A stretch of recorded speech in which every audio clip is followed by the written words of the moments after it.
we're really delighted they've been able to join us today to talk about how literacy and social practice is relevant to their work and how they've been influenced by Brian Street's decades of work. Our first presentation is from Hélène Binesse at the University of East Anglia. The starting point of my PhD is to study literacy as a social practice, to understand it. To do so, I went to Senegal to conduct a 10-month ethnographic study in Malika, a town in the suburbs of Dakar, exploring Malika's residents' communicative practices around health and nutrition. So in this presentation, I will not share findings because I'm still looking at them. And, but however, I'm going to tell you more about my journey and towards health and nutrition and how literacy as social practice shaped this journey. I was trained and I worked as an educationalist focusing on reading and writing, considering literacy as a set of skills that allows to perform in specific communicative situations. I taught only in formal settings, in non-formal education for an adult literacy project. I dealt with some problematics around, related to adult literacy, but I did not really question the perception of literacy of the project. After this working experience, in 2016, I worked on a publication with UNESCO celebrating the 50th anniversary of International Literacy Day. And this is through this experience that encouraged me to look differently at literacy. So to continue working in adult literacy and development, I needed to engage with research to better understand some concepts regarding adult literacy and learning. So when I say to work differently, I refer to the ideological model.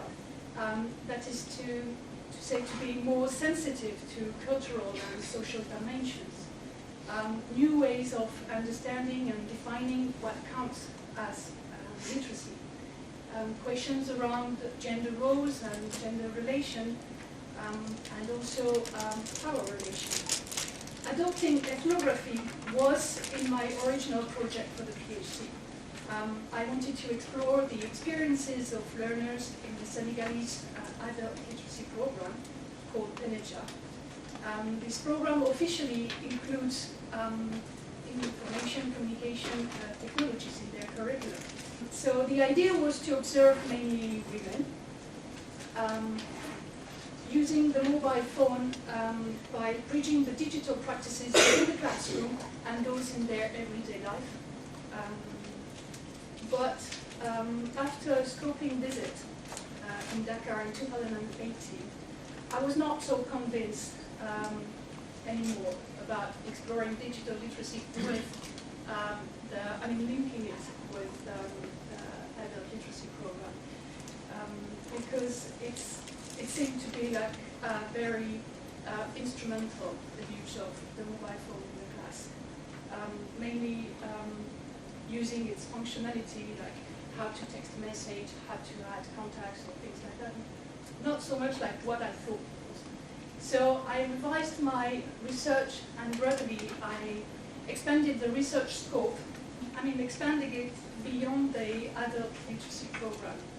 And the point was to, and is, to understand what's going on, exploring literacy practices, local uses and meanings of literacy. So I must say that I found it challenging to go beyond the classroom walls, and because it gives a sense of comfort, it limits the scope of research. I decided to conduct the study in Malika. Why Malika? Because I went there during the scoping visit to interview the director of an NGO in literacy development. And I got like it. I spent the day there. I had lunch with the team. We had good conversations. So when the plan was to look at what's going on, I found that it would be easier to go to a place that I found friendly. I volunteered in the NGO, and I lived with a Senegalese family in Malika. And this helped me to have some landmarks and habits that I could by little by little rely on. So I also joined the walking group of the town, and that turned out to be also an opportunity to access another space and to meet other people, and mainly men. And later, I also joined the House of Women, that is a cooperative supporting women in their generating income activities. And it's also where it's also considered as a community health site, and there is also the office for the healthcare insurance. So I was exploring the uses of mobile phones in everyday life at home and at the NGO with colleagues and visitors. Often it was to use WhatsApp or YouTube, so a lot of visual and oral through messages, videos, photos, and often related to religion and health domains. I observed several times my colleagues watching videos or commenting websites about health-related advice.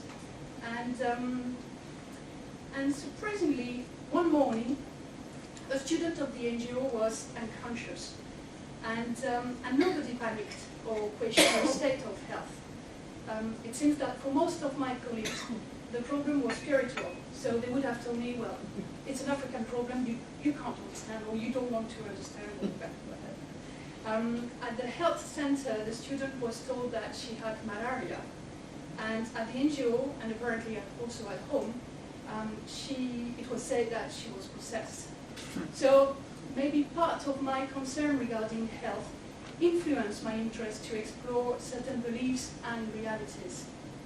I started looking at communicative practices around health and in particular nutrition. So what preventive messages are accessible in Malika's healthcare center, when what health-related information is shared among family and community members, what practices and beliefs are transmitted between generations, and whether and how mobile technologies are used. So, voila, how slowness and repentance led me to 4 main spaces: the NGO, here, the House of Women, the home, and the walking group.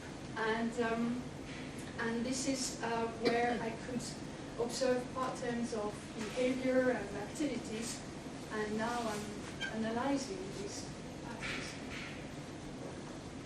Thank you. Time for 1 or 2 questions. Got thoughts around questions that I might like to ask Hélène. I know some of my thoughts immediately are in the ethnographic approach and the opportunities that are there, the challenges that are there, and also the different ways that the world operates and how literacy interacts with that stood out in the presentation for me. Does anybody have any questions for Hélène before we move on? The analysis is ongoing, so you'll kind of see how I'm very much talking about what happened, but still trying to analyze and process what actually happened. So I'll just give you a brief overview of the research context that I was in, a little bit about the program, the specific program that I was looking at, adult literacy program, a little bit then about the theories and methods, and a little bit about literacy as a social practice, and just a teeny bit about the findings. Thinking of the kind of ways in which this country is very, very big and very diverse, I think these numbers give you some sense of how diverse it is. There are approximately 360 languages still spoken by millions of people today. Terms such as indigenous, terms such as illiteracy are ongoing, they're contested. When I talk about indigenous peoples, broadly I'm talking about people who self-identify as belonging to an indigenous group. and possibly speaking one of the many languages. The program that I was looking at is called Bilingual Literacy for Life. It's not a very old program, so it's only a little bit over 10 years old. It was implemented by the National Institute for Adult Education, which is kind of a branch of the Ministry of Education. So the Ministry of Education is like 99% focused on compulsory schooling, and the adult education is just a teeny little fraction of that. Thus far, it's served over 100,000 learners.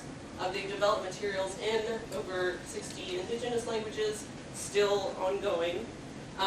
It's also characterized by being over 90% of the learners are female.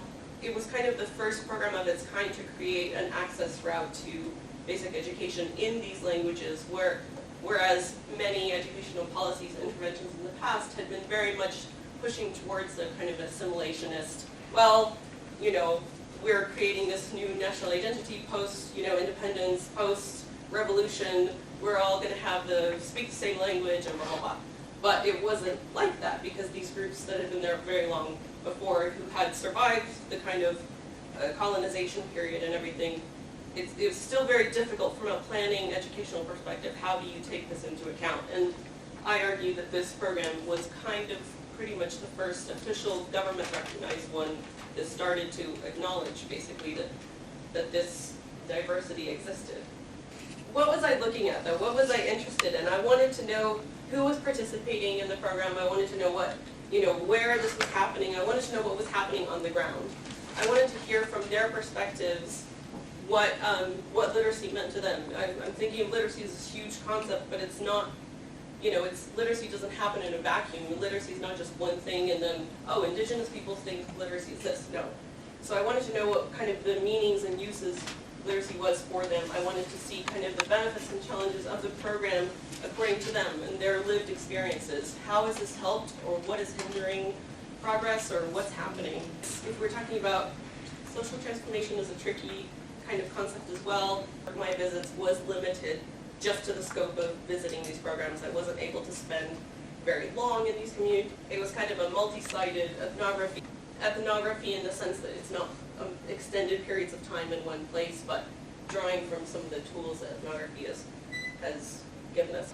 Thinking of literacy as a social practice, because I was interested in literacy as a concept in general, it was interesting to come at it then from this academic perspective, because what literacy as a social practice did, it created a space for ethnographic research to explore literacy in kind of the everyday life situations.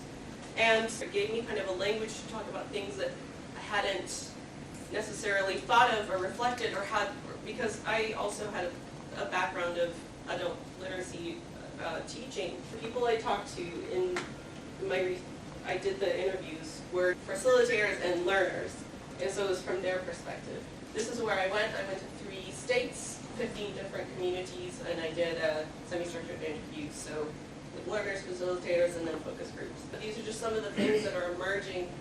Thinking of what literacy means and what it means in their lives.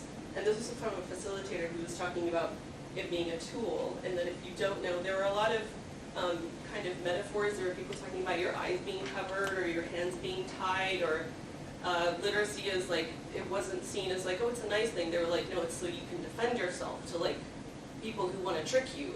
And then all of that was tied into other experiences that they were telling me about too. There was some definite kind of discussions going on about like rights-based approach, which the curriculum does try to link to. So it was an interesting way of thinking how these themes kind of carry through, and it does. Some of the themes that kind of come back emerge from the text, are linked to the lives. It's talking about like the past marginalization and the ongoing marginalization of these communities. Thinking of literacy as a means to express yourself, but not just to express yourself, but to express yourself without fear of, being judged, or there it says about feeling better, feeling good with myself, not being rejected, not being insulted, and then obviously kind of an intergenerational thing too. They've talked about a lot about literacy and being able to help their children. This was coming out as like, what were these themes? To defend yourself, to not be cheated, to feel good, to not forget. These are just some of the many, many themes that are coming out. Thank you.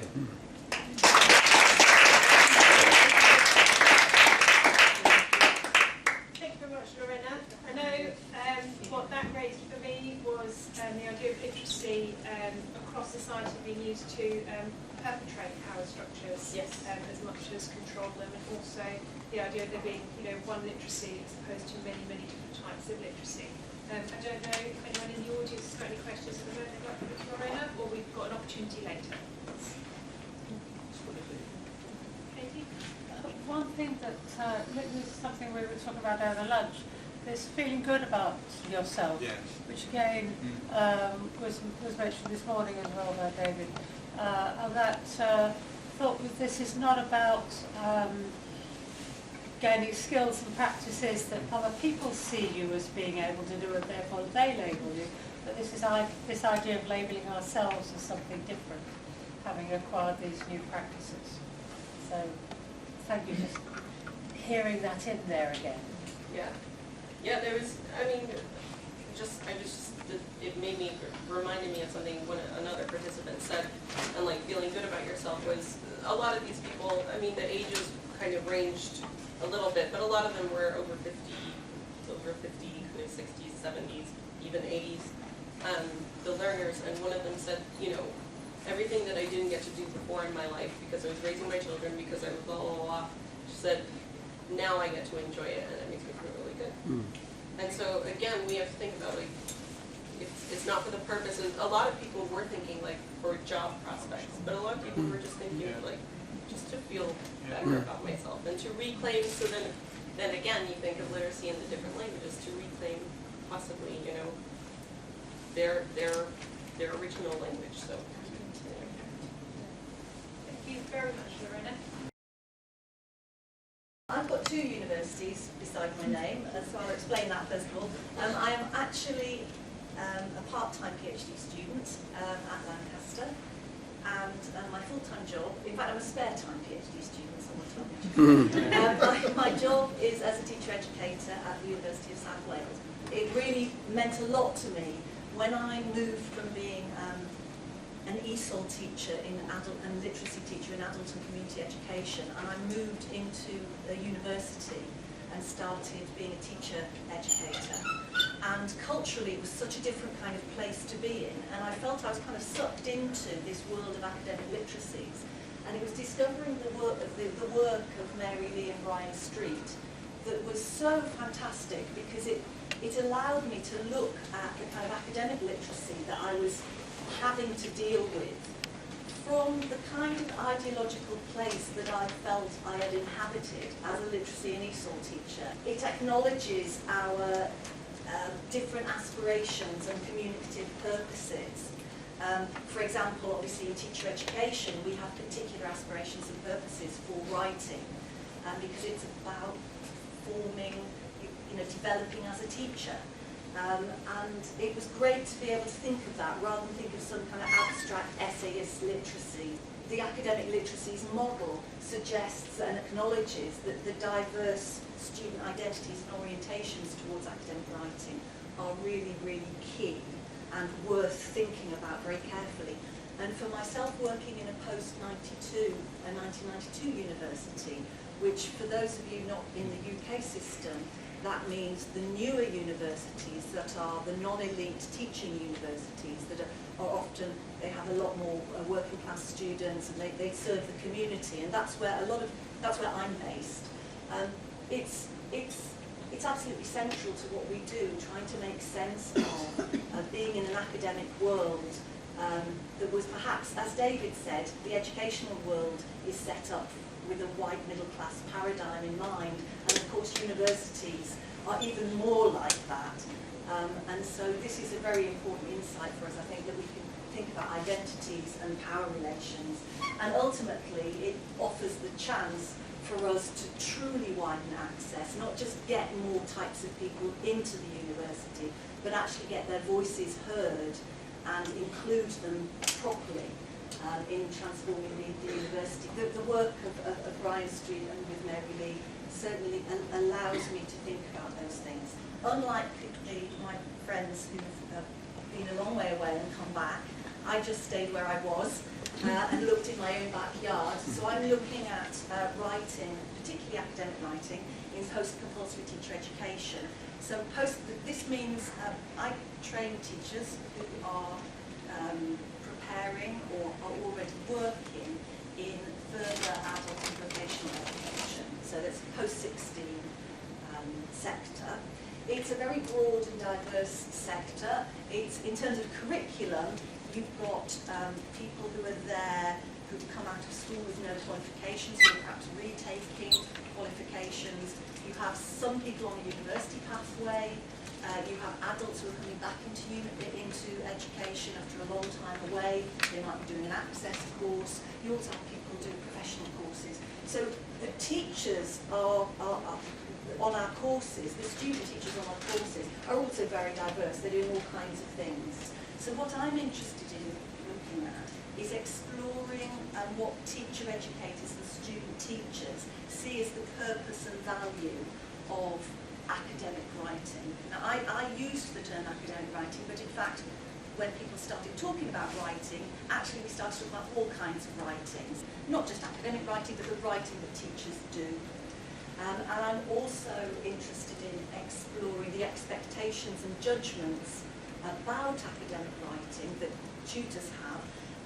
And it emerges that these are particularly linked to conceptions of identity, teacher's identity, and social class. Again, I think this middle class paradigm of what a teacher is and what language a teacher uses is quite important there. So this was the data gathering I did. I spoke to my colleagues in focus groups. I recorded some of my own writing tutorials, and that's actually what I'm going to be sharing very briefly with you now. I talked to two mature in-service student teachers, Elizabeth and Wynne, who are both not yet managing, at the time of the tutorials, not yet managing to produce the expected kind of writing.